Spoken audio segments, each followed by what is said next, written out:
Hello दोस्तों, बात चल रही है कश्मीर इशू पे। पार्ट 1 की लिंक डिस्क्रिप्शन में मिल जाएगी। जब भारत और पाकिस्तान अपनी अपनी बाउंड्रीज डिसाइड कर रहे थे, तब जूनागढ़, हैदराबाद, कश्मीर ये बहुत बड़े बड़े एरियाज भारत में शामिल होने से साफ इनकार कर रहे थे। जूनागढ़ और हैदराबाद दोनों को भारत में नहीं आना था, बट बस धर्म का आधार इस डिमांड को पूरा करने के लिए काफ़ी नहीं था। कैसे? जूनागढ़ से पाकिस्तान 900 किलोमीटर दूर है और हैदराबाद से पाकिस्तान का डिस्टेंस है 1700 किलोमीटर। इतना अंतर होने के बावजूद बस धर्म के आधार पे पाकिस्तान में शामिल होना प्रैक्टिकल नहीं था। और एनीवेज, पार्टीशन में ऑलरेडी लाखों लोगों की मौत हो चुकी थी और नया भारत और नया पाकिस्तान में अच्छे रिलेशंस की पॉसिबिलिटी तिल के समान थी, यानी बहुत बहुत कम। चलो मान लेते हैं कि जूनागढ़ पाकिस्तान का हिस्सा है और ऐसे हालातों में अगर समझ लो किसी आदमी को लाहौर से जूनागढ़ आना है, तो वो ये 1000 किलोमीटर का डिस्टेंस कैसे कंप्लीट करेगा? पाकिस्तान की ट्रेन इंडिया में आएगी? हवाई जहाज का एयर स्पेस तो चालू बंद होता ही रहता है। अगर इंडिया ने एयर स्पेस नहीं दिया तो पूरी दुनिया से राजशाही खत्म हो रही थी। लोगों का इंटरेस्ट अब आइदर डेमोक्रेसी या फिर कम्युनिज्म की तरफ बढ़ने लगा था।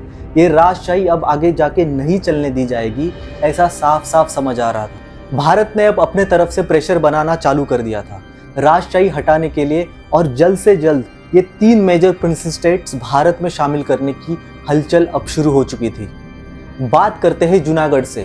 जूनागढ़ के राजा का नाम था महाबत खान और इनकी प्रजा 90% से भी ज़्यादा हिंदू थी। जैसे हमने बोला कि जूनागढ़ और पाकिस्तान की सीमा कनेक्टेड ना होने के बाद भी राजा को पाकिस्तान में शामिल होना था और प्रजा को भारत छोड़ना नहीं था।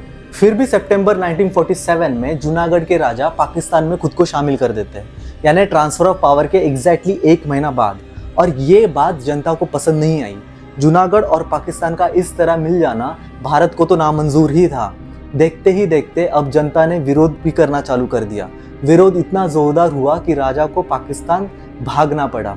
फिर जूनागढ़ के राजा से भारत सरकार को एक प्रपोजल आता है कि ठीक है, जूनागढ़ ले लो। अगर प्रजा को ही पाकिस्तान में नहीं आना तो राजा भी क्या करे। इस तरह राजा ने जूनागढ़ भारत को देने के बाद भी इंडिया ने अपने नैतिकता का एक उत्तम उदाहरण दिया। कैसे? इंडिया ने प्लेबिसाइड करवाया।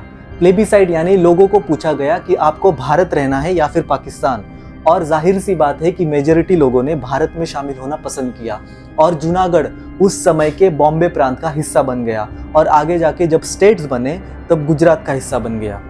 अब आते हैं हैदराबाद पे।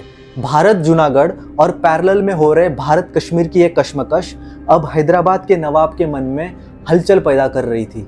जैसे ही इंडिया ने हैदराबाद पे प्रेशर बढ़ाना चालू किया, हैदराबाद बोला कि please give me some time to think.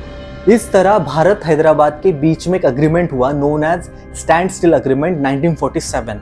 Stand still यानी कुछ समय के लिए भारत और हैदराबाद दोनों अपनी ये कश्मकश और नोकझोंक को बंद करेंगे और समय दिया गया 1 साल का, यानी 1 साल के लिए भारत एंड हैदराबाद इशू पर कोई एक्शन नहीं ली जाएगी। स्टैंड स्टिल अग्रीमेंट के तहत भारत की मिलिट्री को हैदराबाद जाना अलाउड नहीं था और जो संबंध ब्रिटिश इंडिया और हैदराबाद में थे वही रिलेशन भारत और हैदराबाद में कंटिन्यू रखे जाने थे। भारत ने इस अग्रीमेंट को मान लिया और हैदराबाद को 1 साल का सोचने का मौका मिला। ऑलमोस्ट 1 साल बाद भारत ने हैदराबाद पे मिलिट्री एक्शन चालू कर दी।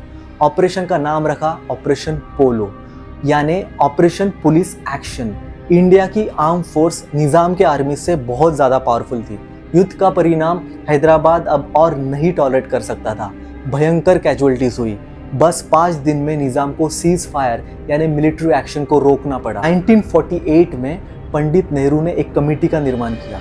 कमेटी का नाम था सुंदरलाल कमेटी। कमेटी का काम था हैदराबाद और भारत के इस विलय संघर्ष के बाद रिश्तों को कैसे सुधारा जा सकता है ये खोजना।